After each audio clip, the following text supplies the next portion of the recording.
Hi everyone, my name is Lovely. I will be doing a formal informative speech, which is birth order and psychological effects on children.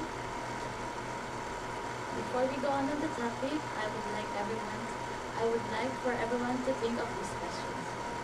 Have you ever wished to be that someone else instead of being the oldest sibling, you want to be the younger one, or vice versa? Or did you ever wish to have more siblings but to be the only child? Or have you ever wondered how life would be different without those siblings? Or how life would be different with those siblings? If we had more siblings. So here's the outline of the presentation. For the introduction, we're going to talk about why birth order does matter. And we're also going to talk about some birth order theories from famous psychologists. Also birth order and mental health. And birth order and intelligence. So why does birth order matters? Number of children in the family influences sibling interaction, parent-child interaction, family resources such as money, healthcare. Time per child is the attention of the parent giving to their child. Older sibling, in general, parent gets to spend more time with them, and they have the opportunity to get the more attention without the presence of their sibling. And the younger sibling, as the opposite, they get to spend more time with their parents, but with the sibling present. Behavioral and social learning theory suggests that people learn from their environment. So people learn by witnessing and modeling behaviors, and we can learn through their consequences. Basis for comparison, we can compare others, especially when modeling their behaviors. Siblings provide long-term examples. It could be useful for learning and observation, practicing skills, and self-appraisal. Another famous psychologist that has contributed to the birth order theory is Alfred Adler. Alfred Adler has impacted many modern theories and also has many concepts in personality, in how our traits are shaped by an individual or external factor. Motivation is reason for doing what we do. Health and abnormality is optimal outcomes and problematic outcomes. And he also identified 4 primary birth order types. So Adler's birth order types are the firstborn. They actually the center of the attention. Secondborn, they usually, ever since from birth, they learn to share attention with other siblings. Youngest child, they get most of the attention and they tend to be spoiled, but not most of the time. And only child, no comparison siblings. Other firstborn is also oldest child, initially center of attention. They have high expectation from their parents affection. Loses attention to younger siblings. They may actually tend to get angry to their parents or their siblings.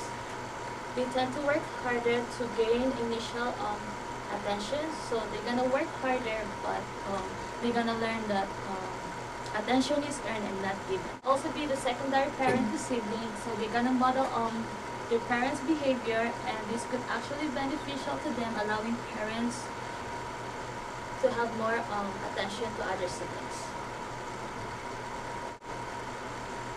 Other younger child always receive more attention, so no younger children to take it away. Pampered child often sense that the youngest children get spoiled even if this is a rare case. High expectation for easy life. This is a consequences because of being a pampered child, and they also get the most attention from their parents and becomes dependent on others. They don't actually need to learn to take care of themselves because they always depend on others, and they always feel they always see themselves as a failure because even they try to take care of themselves, they feel like they couldn't do it. Others only child, no competition with siblings.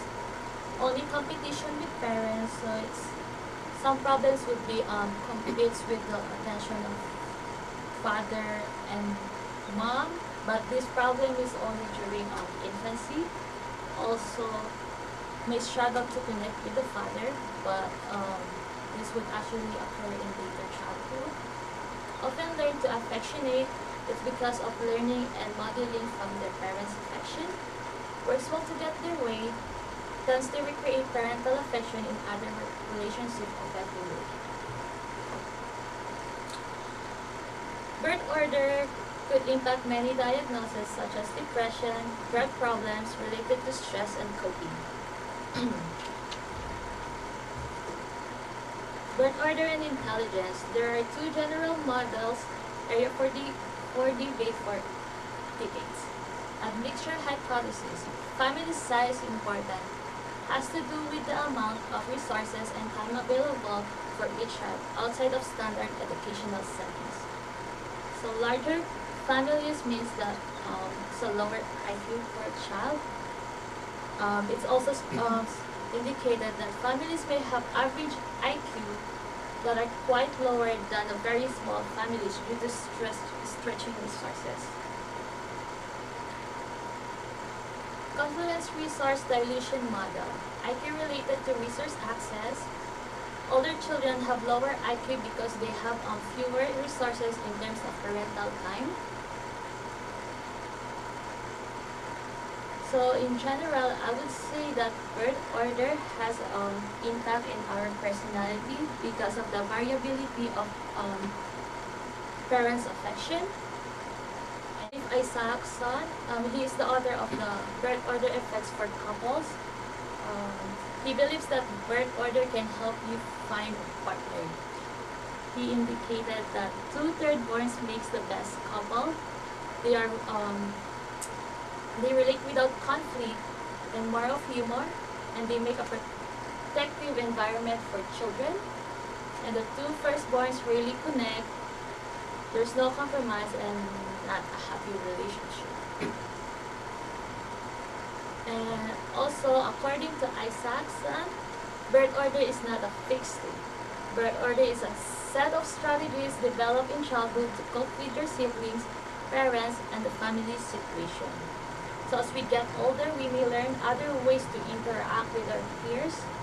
And the best reason to study birth order is to understand ourselves better and our children a little better. And here's my reference. And thank you.